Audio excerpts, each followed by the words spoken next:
அன்பார்ந்த உறவுகள் அனைவருக்கும் வணக்கம். இது ரீலை ஃபவுண்டேஷன் யூடியூப் சேனல். நம்ம இந்த சேனலில் நிறைய மாற்றுத்திறனாளிகள் சம்மந்தப்பட்ட நிறைய விஷயங்களை நம்ம பார்த்துக்கிட்டு இருக்கோம். அதுக்கான தீர்வுகளோ அவங்களுக்கு நடக்கக்கூடிய பிரச்சனைகள் அதுக்கு என்னென்ன பண்ணலாம் அப்படிங்கிற தீர்வுகள் எல்லாமே நம்ம இந்த சேனல் வாயிலாக நிறையா நம்ம பார்த்துக்கிட்டு இருக்கோம். அதன் அடிப்படையில் இன்றைக்கி நம்ம என்ன பார்க்க போகிறோம்னா, ஒரு கால் பாதிக்கப்பட்ட மாற்றுத்திறனாளிக்கு பைக்கு கிடைக்குமா கிடைக்காதா அப்படிங்கிறத பற்றி தான் பார்க்க போகிறோம். அதுக்கு என்னென்ன ஆவணங்கள் வேணும், அதுக்கு அரசு ஒரு ஜீவோ ஒன்று போட்டிருக்கிறாங்க. அந்த ஜீவோட முழு விளக்கம் அப்படிங்கிறது எல்லாத்தையுமே நான் உங்களுக்கு இது ஃபுல் வீடியோவில் சொல்கிறேன். வீடியோவை ஸ்கிப் பண்ணி தான் பாருங்கள். ஸ்கிப் பண்ணிங்கன்னா நான் என்ன சொல்ல வரேன் அப்படிங்கிறது உங்களுக்கு புரியாது. அதனால் வீடியோ ஸ்கிப் பண்ணாமல் நீங்கள் வீடியோ கம்ப்ளீட்டாக ஃபுல்லாக பாருங்கள். உங்களுக்கு அது என்னங்கிறது உங்களுக்கு தெளிவாக தெரியும். இப்போ நம்ம என்ன பார்க்க போகிறோம் அப்படின்னா, ஒரு கால் பாதிக்கப்பட்ட மாற்றத்தினாலிக்கு பைக் கிடைக்குமா கிடைக்காதா. அதுக்கு முன்னாடி ஒரு சின்ன ஒரு தகவல் என்னென்னா, நம்ம சேனல் நிறைய பேர் பார்க்குறீங்க, ரொம்ப சந்தோஷமாக இருக்குது. லைக் பண்ணுறீங்க, கமெண்ட் பண்ணுறீங்க. நிறைய பேர் இந்த மாதிரி வீடியோக்களை எங்களுக்கு போடுங்க அப்படிங்கிறது மாதிரிலாம் கேட்குறீங்க. அதில் ஒரு நமது மாற்றுத்திறனாளி நண்பர் ஒருத்தர் ஆவின் பால் நம்ம மாற்றுத்திறனாளி அப்ளை பண்ண முடியுமா, அதுக்கு என்னென்ன ஆவணங்கள் வேணும், எப்படி இடத்தை சூஸ் பண்ணணும், என்ன மாதிரி இதெல்லாம் வேணும் அப்படிங்கிறது உங்களுக்கு நான் இந்த வீடியோ அடுத்து ஒரு 2-3 நாளில் அதுக்கான வீடியோ உங்களுக்கு நான் ஃபுல்லாக போடுறேன். இப்போ நம்ம வாங்க வீடியோக்குள்ளே போயிடலாம். என்ன பார்க்க போகிறோம் அப்படின்னா, ஒரு கால் பாதிக்கப்பட்ட மாற்றுத்திறனாளிக்கு பைக் கிடைக்குமா கிடைக்காதா.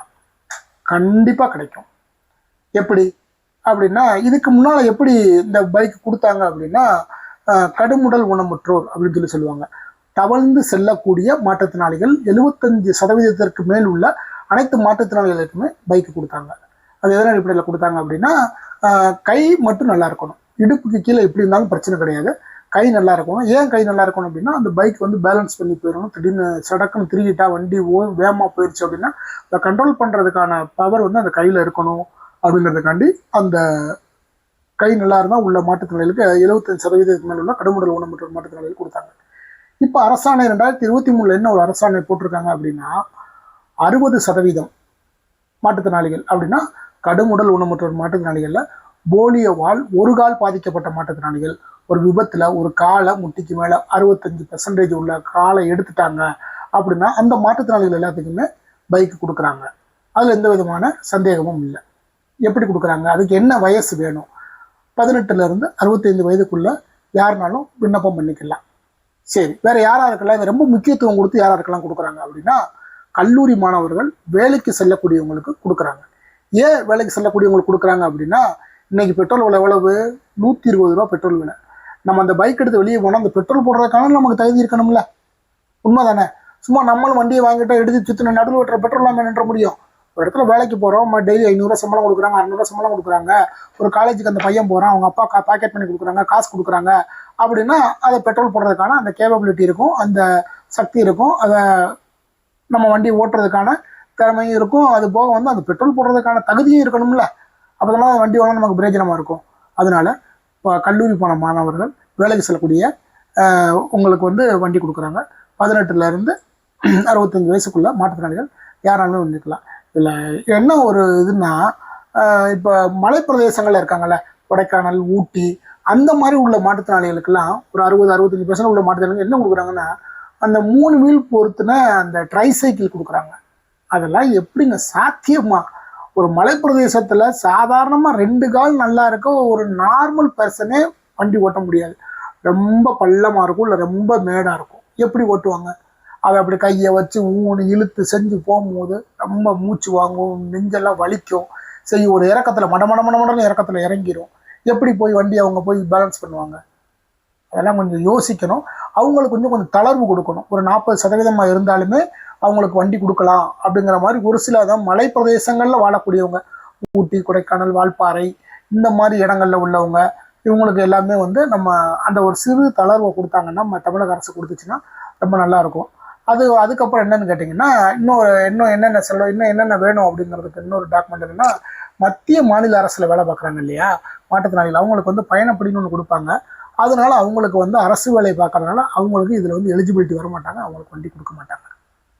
அதுக்கப்புறம் இன்னொன்று அந்த பள்ளி கல்லூரி மாணவர்கள் சொன்னோம் இல்லையா, அவங்க எப்படி என்னென்ன ஆவணங்கள் வேணும் அப்படின்னா, அந்த பள்ளி கல்லூரி மாணவர்களுக்கு அவர் ஒரு காலேஜில் படிக்கிறாருன்னா அந்த காலேஜில் போய் பிரின்சிபல்கிட்டையோ இல்லை அவங்க ஹெச்ஓடிட்டோ யார்ட்டையோ ஒரு ஆள்கிட்ட போய், இந்த மாணவர் மாற்றுத்திறனாளி மாணவர் தான், எங்களுடைய கல்லூரியில் தான் படிக்கிறாரு, ஒரு டெய்லி ஒரு 10 கிலோமீட்டர் 5 கிலோமீட்டர் இவரால் பஸ்ஸில் ஏறி வர்றதுக்கு சிரமமாக இருக்குது அவருக்கு, அதனால் நீங்கள் இந்த பைக் கொடுத்தீங்கன்னா அவருக்கு ரொம்ப பிரயோஜனமாக இருக்கும் அப்படின்னு அந்த முதல்வர்கிட்ட இல்லைன்னா ஹச்ஓடிட்டே யார்ட்டாச்சும் ஒரு லெட்ரு வாங்கி நீங்கள் கொண்டு போய் கொடுக்கணும்.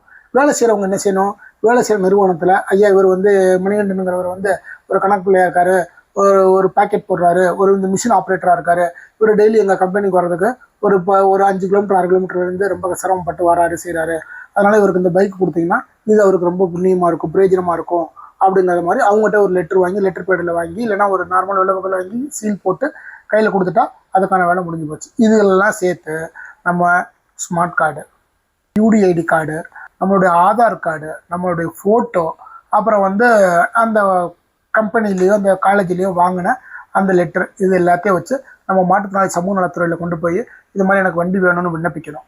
இதில் இந்த 2023 பட்ஜெட்டில் போடுறப்ப என்ன சொன்னாங்கன்னா, ஒரு போட்டப்போ எவ்வளோ ஒதுக்குனாங்கன்னா வெறும் 4.5 கோடி ரூபா தான். இந்த 4.5 கோடி ரூபாவில் எத்தனை பைக் வாங்க முடியும்? ஒரு உதாரணத்துக்கு சொல்கிறேன், ஒரு 4.5 கோடி ரூபாயில் ஒரு 1000 பைக் வாங்க முடியும். இப்போ நம்ம ஒரு மாவட்டமே வந்து பார்த்திங்கன்னா 39 தமிழ்நாட்டில் 39 மாவட்டங்கள் ஆகிப்போச்சு. ஒரு மாவட்டத்துக்கு ஆவரேஜாக இவங்க அந்த 4.5 கோடி ரூபாயில் ஆவரேஜாக 1000 வண்டி வாங்கினாலுமே ஒரு மாவட்டத்துக்கு எத்தனை வண்டி கொடுக்க முடியும்? 50 வண்டி தான் கொடுக்க முடியும். இது என்னங்க நியாயமா? இதெல்லாம் ஒரு சாத்தியமில்லாத ஒன்று. எப்படின்னா, குறைஞ்சபட்சம் ஒரு மாவட்டத்தில் 25,000 to 50,000 மாற்றுத்திறனாளிகள் இருக்கிறாங்க. அதில் 60%, 70%க்கு மேலே உள்ள மாற்றுத்திறனாளிகள் குறைஞ்சபட்சம் ஒரு 20,000 to 30,000 பேர் இருப்பாங்க. மொத்தமே ஒரு மாவட்டத்துக்கு 40 வண்டி கொடுத்தா மித்தவங்கெல்லாம் என்னைக்கு கொடுக்கறது? அதனால என்ன செய்யணும்னா, நம்ம தமிழக அரசு ஒரு சிறிய வேண்டுகோள் என்னன்னா, இந்த பட்ஜெட்டில் மாதிரி இதை வந்து அதிகமான தொகையை வந்து கூட்டி குறைஞ்சபட்சம் ஒரு மாவட்டத்துக்கு 600 to 700 பைக் கொடுத்தாங்கன்னா ரொம்ப ஷார்ட் பீரியடில், அதாவது ஒரு 5 to 6 வருஷத்துக்குள்ள மேக்சிமம் எல்லாத்துக்குமே கொடுத்து முடிச்சிருவாங்க. அவங்களும் அன்றாட மாற்றுத்திறனாளிகளை வந்து அப்ளை பண்ணிட்டு டெய்லி வந்து கலெக்டரேட்டுக்கு வாரம் கலெக்டரேட்டுக்கு யாராச்சும் போனா, ஐயா நீங்கள் எனக்கு வண்டி வந்துருச்சுன்னு கேட்டுட்டு வா அப்படிங்கிறத சொல்ல வேண்டாம் இல்லையா? அதனால தமிழக அரசுக்கு ஒரு சிறு வேண்டுகோள் என்னன்னா, குறைஞ்சபட்சம் ஒரு 600 to 700 பைக் ஒரு மாவட்டத்துக்கு கொடுத்தாங்க அப்படின்னா ரொம்ப புண்ணியமாக இருக்கும். அவங்களுமே ரொம்ப சந்தோஷப்படுவாங்க. ஏன்னா அவங்களுக்கு வேலைக்கு போகிறதுக்கு, காலேஜ் போகிறதுக்கு, ஸ்கூல் போகிறதுக்கு, செய்கிறதுக்கு சிரமமாக இருக்கிறத வந்து உங்களால் வந்து அதை தவிர்க்க முடியும். இப்போ பலசர கடை வச்சுருக்காரு அப்படின்னா, அவர் இந்த வண்டி கிடச்சிச்சின்னா 2 பக்கம் பின்னாடி கேரியர் மாட்டிக்கிட்டு முன்னாடி வச்சுக்கிட்டு செஞ்சுக்கிட்டு வேணுங்கிற இந்த பொருட்களை போய் அவரே வாங்கிட்டு செஞ்சுவாங்க. இல்லைன்னா என்ன செய்யணும், ஒரு ஆட்டோவை பிடிக்கணும் செய்யணும், ஆட்டோவுக்கு குறைஞ்சபட்சம் 500-1000 ரூபா செலவாகும். அதனால தமிழக அரசுக்கு ஒரு சிறு வேண்டுகோள் என்னன்னு கேட்டிங்கன்னா, குறைஞ்சபட்சம் ஒரு மாவட்டத்துக்கு 600 to 700 வண்டிகள் கொடுக்கணும். இதுலேயும் அந்த பட்ஜெட்டில் உள்ள அந்த தொகைகளையும் கூட்டணும். அதே மாதிரி இந்த ஆவணங்கள் எல்லாமே தயார் பண்ணி, நான் சொன்ன இதுக்கு முன்னாடி சொன்ன ஆவணங்கள் என்னென்னா, smart card, UDID card, photo, அப்புறம் வந்து அந்த கல்வி நிறுவனங்கள் அந்த வேலை பார்க்குற இடத்துல வாங்கின அந்த கடிதம் எல்லாத்தையும் சேர்த்து வச்சு நம்ம மாவட்ட மாற்றுத்திறனாளி சமூக நலத்துறை அலுவலகத்தில் விண்ணப்பமாக எழுதி கொடுக்கலாம். ஐயா அனுப்புற ரிப்போர்ட் மாதிரி எழுதி கொடுக்கலாம். இல்லைன்னா அங்கேயே ரெடிமேடாக ஃபார்ம் வச்சுருப்பாங்க. அந்த ஃபார்மை ஃபில்அப் பண்ணி கொடுத்துட்டு வாங்க. கொடுத்துட்டு வந்தீங்கன்னா உங்களுக்கு சீனியாரிட்டி வந்துடும். குறைஞ்சபட்சம் இப்போ நடக்கிறதுல கொஞ்சம் கொஞ்சம் கொடுக்க ஆரம்பிக்கிறாங்க. அதனால் குறைஞ்சபட்சம் உங்களுக்கு ஒரு 6 to 1 வருஷத்துக்குள்ளே உங்களை இன்டர்வியூ கூப்பிட்டு கண்டிப்பாக கொடுப்பாங்க. நல்லா கேட்டுக்கோங்க, கை நல்லா இருக்கணும். இடுப்புக்கு கீழே எப்படி இருந்தாலும் பிரச்சனை கிடையாது, கை நல்லா இருக்கணும். அது மாதிரி எல்லாமே கரெக்டாக பார்த்துக்கிட்டு எல்லா டாக்குமெண்ட்டையும் எல்லாம் கரெக்டாக கொடுத்துருங்க. மொபைல் நம்பர் வந்து தெளிவான எப்பயுமே யூஸ் பண்ணுற நம்பர் கொடுங்க. சப்போஸ் இன்டர்வியூ கார்டு உங்களுக்கு வரல அப்படின்னா உங்களுக்கு அவங்க ஃபோன் பண்ணியும் கூப்பிடுவாங்க. அதனால் எப்பயுமே நம்ம யூஸ் பண்ணுற நம்பரு, நிரந்தரமாக யூஸ் பண்ணுற நம்பரை நீங்கள் தயவுசெய்து கொடுத்துருங்க. சரிங்களா? இதே மாதிரி நம்ம மேலும் இந்த மாதிரி மாற்றுத்திறனாளி சம்மந்தப்பட்ட வீடியோக்கள் போடுறதுக்கு நமக்கு சப்போர்ட் பண்ணுங்கள். வேறு என்னென்ன வீடியோ போடணுங்கிறதையும் கமெண்ட் பண்ணுங்கள். நான் உங்களுக்கு அது சம்மந்தமான வீடியோக்கள்லாம் போடுறேன். நன்றி, வணக்கம்.